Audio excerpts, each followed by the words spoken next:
Audio Jungle.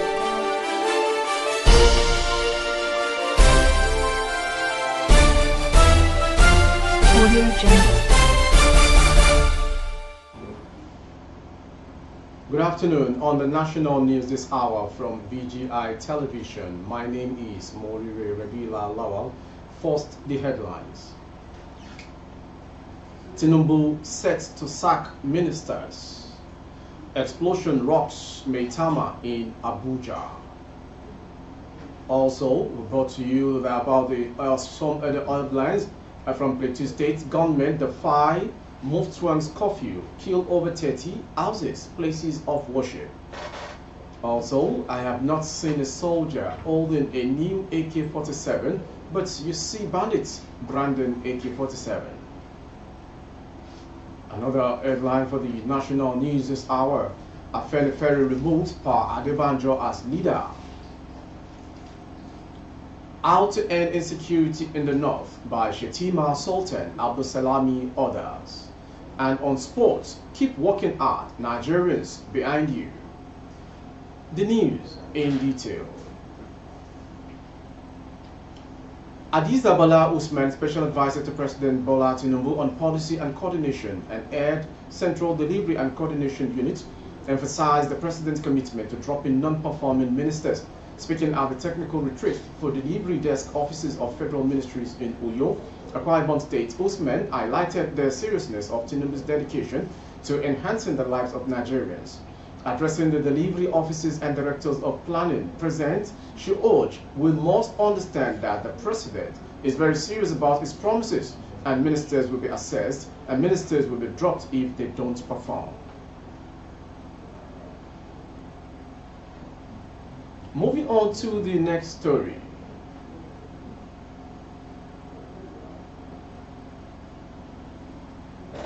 Residents were in panic following an explosion in Maitama, Abuja, in the Federal Capital Territory. The loud explosion was heard in nearby areas around Wuse 2 and Banex, sparking suspicions of a potential bomb blast. An eyewitness in Maitama, Mohammed Dean, confirmed the incident that the explosion is actually from a burning dump site. A truck came to pick up BPE trash, and while they were in the process of emptying their second trash can, an explosion occurred. I was merely 4 meters away from the explosion on that pavement. 2 men were injured, rushed to the hospital, and my windscreen was shattered, he claimed. The possibilities of empty gas cylinders in the refuse triggered the explosion, dispelling any notion of a bomb. From Abuja to Plateau, gunmen in the early hours of Wednesday defied the 24-hour curfew imposed by the Plateau State government to attack Kwaas and surrounding communities, killing no fewer than 30 persons and burning houses and places of worship too. Information reported that the Plateau State Governor, Caleb Mutwang, had imposed a 24-hour curfew on Mangu LGA on Tuesday, following the outbreak of fresh crisis there. For the second time, my village behind the NYC camp was attacked at about 12:30, leaving over 25 people, mostly women and children, killed as houses were burned and some persons left with gunshots. At about midnight, there were sporadic gunshots and the women ran to one compound for safety.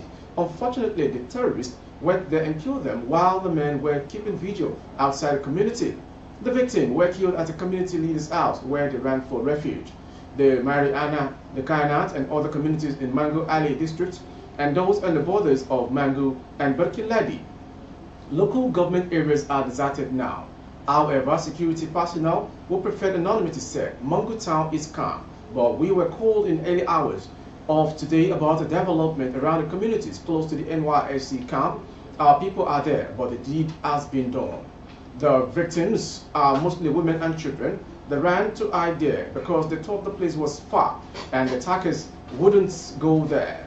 But the attackers were conveyed in a vehicle and dropped there before they attacked. You are watching the national news from BGI Television. Senator Ali Undume, a federal lawmaker from Borno South Senatorial District, has claimed that the Nigerian Army is operating in 35 states throughout the Federation without enough weapons. He contended that the Army is confronted with insurmountable obstacles, citing the disparity between armed robbers brand new AK-49 rifles, and soldiers without access to fresh AK-47s. Although he acknowledged the efforts made by the security services, he emphasized that their efforts would be restricted in the absence of three crucial elements: appropriate equipment and also maintaining their performance and motivation at training. Criticizing the allocation of only 12% in the 2024 budget for security, when the remaining 88% might not be fully utilized.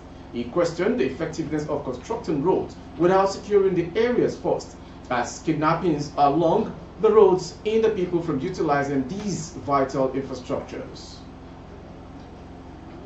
Moving on to the next story. It's coming as a breaking news that communique issued at the end of our Afenifere General Meeting that held at the Akure residence of the leader, Pa Ruben Fashoranti, OFR, on Wednesday, January 24, 2024.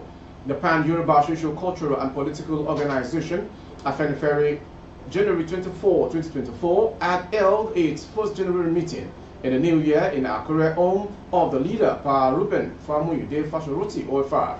After the opening prayer, the leader, Pa Fashoranti, welcomed members and congratulated everyone for surviving the year 2023. He prayed for a successful 2024 and beyond. In attendance at the meeting were representatives from various state chapters of Afenifere. A motion on the need to abrogate the dual positions of acting leader and deputy leader was moved by Dr. S.J. Ibikunle from Ogun State. It was seconded by members from Ekiti, Kwara, Oyo, and Ondo states. When the matter was thrown to the General House, the motion was unanimously carried. Flowing from these, the leader then declared as follows: in the light of recent events and the present need to reposition and rejuvenate Afenifere, it has been decided as follows. The positions of acting leader and deputy leader have now been abrogated. The responsibilities and authority of advising the leader of Afenifere and Asiwaju Yoruba are now vested in the Afenifere Elders Caucus, where and which is hereby constituted. Members of Elders Caucus are as follows: Chief R.F. Fashoranti, Chairman; Chief Ayo Adebanjo, His Royal Majesty Oba Olufalaye, CFR, GCON; then Senator C.O. Adebayo, Senator Femi Okoromu, PhD, CFR, Basharon Shudende, Arogofa, OFR, as many as possible. Moving on to the next story.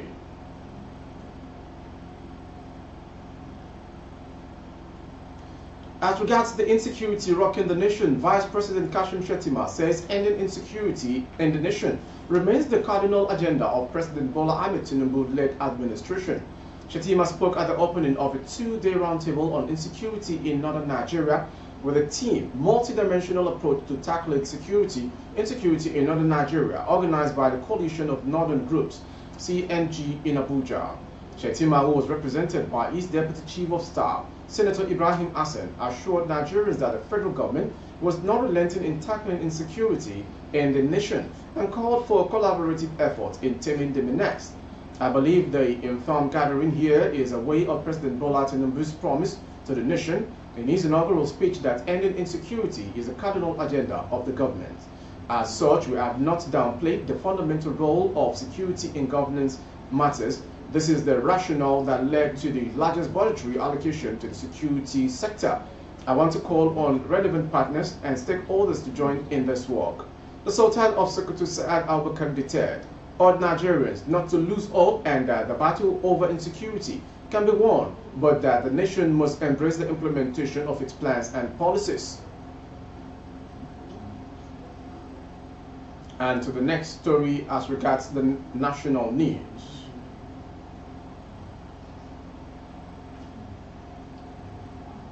According to a report, a Deputy Superintendent of Police, DSP, Olusegun Bamidele, yesterday told the Lagos State High Court sitting at Tafawa Balewa Square, TBS, that Ms. Chidinma Ojukwu, who is standing trial for the murder of the Chief Executive Officer of Super TV, Osifo Ataga, confessed to him that she spiked the drink of the deceased. Bamidele, a witness in the ongoing trial, told the court that the defendant confessed during interrogation at the State Criminal Investigation Department, SCID, in Yaba.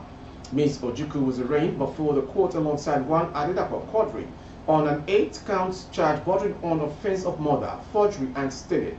The state also arraigned Chidima's sisters, Chioma Eguchi, from whom the late Tiger's iPhone 7 was said to have been recovered on 1 count of receiving stolen property. They pleaded not guilty, or Justice Yetunde Adesonya adjourned till January 29, 2023 to continue the trial. Finally, a sports story.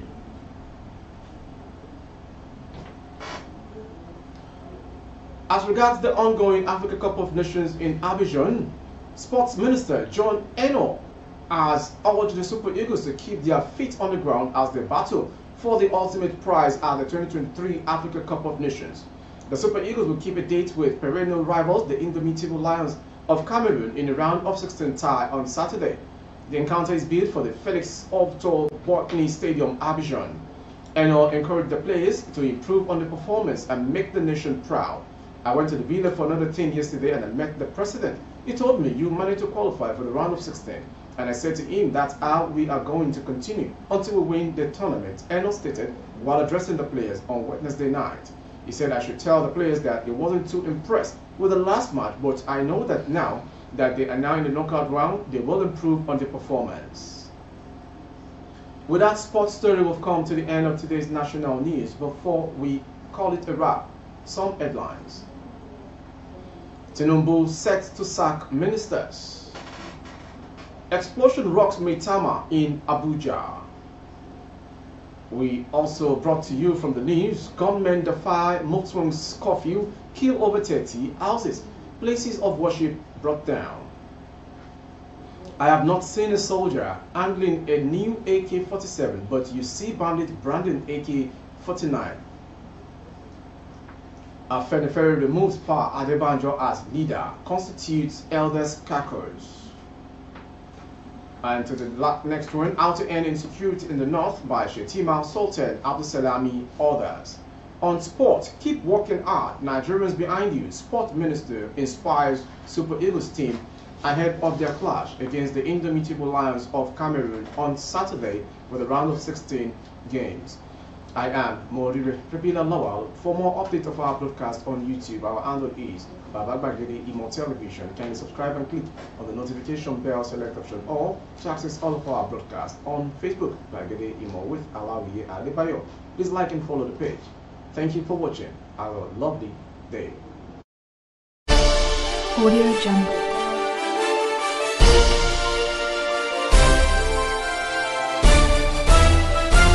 Audio Jungle.